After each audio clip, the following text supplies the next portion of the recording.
USC moves to 3-0 behind a brilliant performance from Caleb Williams. And maybe the defense? UCLA, after 2 weeks, has its quarterback of the future. And Kupp goes on injured reserve just in time for the Rams season opener. Good morning. I'm James. This is your daily dose of sports and snark for the greatest sports city in the world, Los Angeles. This is the faithful Angelenos Morning Report. It is September 10th, 2023. I got to tell you guys something. For the most part, Salt Lake City, working in here in this town, hasn't been that bad at all. But this hotel is so disgusting, I won't even bother to steal the shampoo. Just saying. And I guess it's wrong to steal. After all, it is Sunday, the Lord's Day. Do what I do if you believe as I do. Take a moment and thank God for the blessings in your life. Like LA sports, and if you like being in the know about LA sports, click the like button. Click the subscribe button. There's a notification bell. Hit that. It'll let you know we dropped new content. Sharing is caring. Let people know we exist. And comment. There's always good stuff to talk about when it comes to LA sports. So before we go through the news and notes, a look at the scoreboard. Max Muncy homers. Freddie Freeman hits his 54th double of the year. Still a Dodgers team record, but LA falls to Washington in 11 innings, 7-6. Sixth-ranked USC, the 49 points that the Trojans scored in the first half, by far the most in Lincoln Riley's tenure. USC 56, Stanford 10. Dante Moore threw for 3 touchdowns. UCLA with a convincing victory on the road at San Diego State, 35-10. And LAFC now has a 3-match losing streak after getting shut out in Portland 2-0. LAFC has even gone so far as to lose 11 out of its last 20 matches in all competition. So they're struggling at the wrong time. Meanwhile, today, tremendous day. The Dodgers are still in Washington at 10:30 this morning. Ryan Yarbrough is 3-1 with a 2.82 ERA. Trevor Williams, 6-9 with a 5.21 ERA. It is NFL kickoff Sunday. The Rams are in Seattle at 1:25. Aaron Donald told LA, quote, the LA Times, quote, "I got the jitters," unquote. And he's not the only one on that Rams defense, I'll tell you that. Meanwhile, Miami is at the Chargers at 1:25 as well. This is, a lot of times they try to say a game is a matchup of players. I'm looking forward to seeing what new Chargers offensive coordinator Kellen Moore and Miami's new defensive coordinator Vic Fangio will come up against each other. That's going to be a chess match. It's Galaxy Game Day. St. Louis City is going to be at Dignity Health Sports Park to play the 5-time MLS Cup winners at 5. With a win, LA will pull to within 2 points of the last playoff spot in the MLS Western Conference. And the Sparks are in Seattle. That game is at noon. The Sparks have been eliminated. So whatever. 3rd consecutive year that the Sparks have missed the playoffs. Wowzers. The Trojans go into the bye week 3-0. And I want to get to the defense. I crave to talk defense with you guys. But we got to recognize brilliance whenever it comes across. Caleb Williams just played the first half. Just played the first half because USC just threw down 7 touchdowns on the Cardinal. He threw for 3 touchdowns, 300 yards, ran for another in a half. This is what got me, though. Completed 19 out of 21 passes. 19 of 20. Bananas. Absolutely crazy. Caleb Williams last night was the college football equivalent of Ice Cube saying that he effed around and got a triple-double. 19 of 21. And if you've seen Caleb Williams play, and of course you've seen Caleb Williams play, why wouldn't you? He's by far the most compelling athlete possibly in all of sports right now. And that includes the NFL.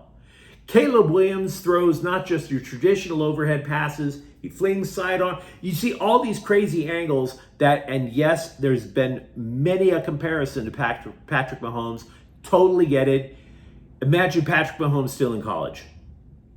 doing what he's doing right now. That was what Caleb Williams looked like last night. Now, he had 300 passing yards. USC had over 400 yards in the first half alone. What am I supposed to tell you, right? There were reporters there saying, oh, I've never seen anything like this before. And maybe they haven't. Maybe you and I haven't. But because of the excellence that Caleb Williams provided the Trojans from last year, didn't that kind of performance seem like something he's doing damn near every week? It did to me. It just looked like the rest of the team just followed suit, frankly. By the way, the whole idea about I've never seen this from before out of Caleb Williams, here's a stat for you. The Trojans have had 25 offensive drives this year with Caleb Williams.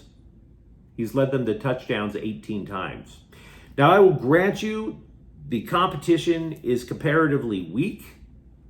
You know, nobody is staying up late at night wondering about Nevada football and what kind of a scare they're going to put into you.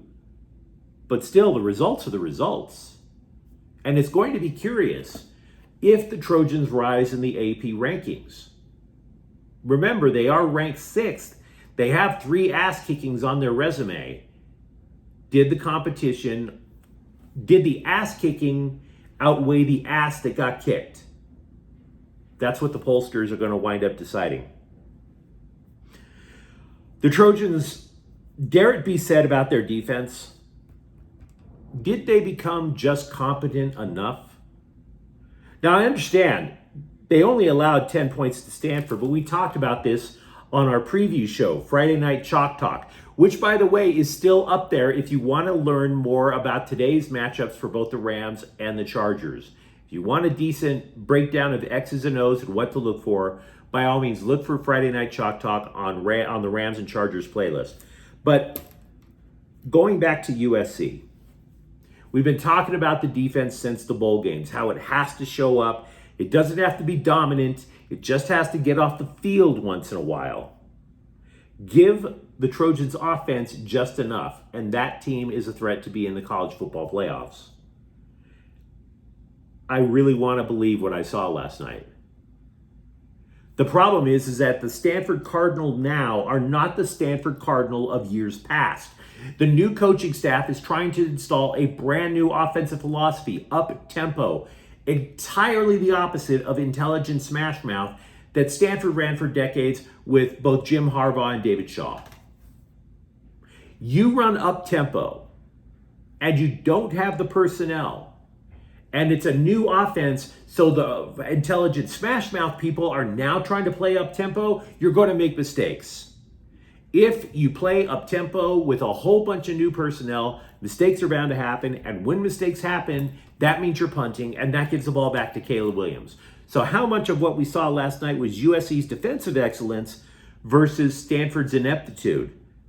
That is the question that I'm curious about, because USC was the bully. How often have we said that about their defense? Even before Lincoln Riley came around, did you think USC was a bunch of bullies under Clay Helton? Of course not. So the entire defensive line menaced the Cardinal. Solomon Byrd gets a sack. Bear Alexander, he didn't get a sack, but he made enough pressure on Stanford's quarterbacks that he forced an interception and he blocked a pass. That was a good outing. It was a damn good outing. Jamil Muhammad got a sack, forced a fumble. But this is the counterpoint. Stanford rushed for over 200 yards, guys. 10 points is great. 200 yards rushing is awful. It is. And that's the second time that USC has allowed way more yards on the ground than they should have. Remember, the season opener, they almost allowed 200 yards rushing then. So it's a mixed bag. Finally, for the Trojans, linebacker Eric Gentry did return. He did not start. The starters were Tackett Curtis and Rayshawn Davis. Lincoln Riley also said linebacker Mason Cobb is progressing well. The Trojans are in a bye week. That means Cobb has another 2 weeks before we find out if he's healthy enough to play. Last night was a terrific win also for the Bruins. Got to be honest with you. They were terrific. We talked about how UCLA was going to win in Friday night Chalk Talk. But San Diego State was probably way tougher than USC's opponent. Way tougher. And by the way, the Bruins played it on the road. So in its simplest terms, there were things that I really liked about UCLA last night and things I wasn't too keen on. I'll tell you what I liked first. I really liked the defense. I did. Again, banging the drum for the last 9 months. Which school plays defense first, SC or UCLA? The Bruins halted a decent running team. They allowed just 63 yards to the Aztecs in 33 carries. That basically forced the Aztecs to pass. UCLA gobbles up 3 picks. The other thing I like is obviously the offensive play calling was brilliant. And the reason I'm going to say that I knew the offensive play calling was brilliant, we talked about how Dante Moore now appears to be the quarterback of the future for UCLA. But you can't just let him go out and just start whipping the ball around like Caleb Williams across town. No. What UCLA's Chip Kelly and the offensive staff absolutely know is that they have a running game. And so they just started churning yards after yards. Basically, they broke the Aztecs' will. And then, hey, Dante, go throw as much as you like. Game's on us. Enjoy yourself. That was good. All of that was a good idea. Here's what I didn't like. I expected UCLA to, in fact, play 3 quarterbacks. Chip Kelly had been saying as much since before the season. Season opener? No, he didn't let Colin Schlee play. That weighed on his conscience. Now he's like, yeah. I guarantee you'll see Colin Schlee play. Colin Schlee just threw 2 passes, guys. 2. Why are you doing this to Colin Schlee? Why are you doing this to Ethan Garbers? That's just not fair. You're like promising him a shot at the starting job. You give Schlee 2 passes. Come on, guys.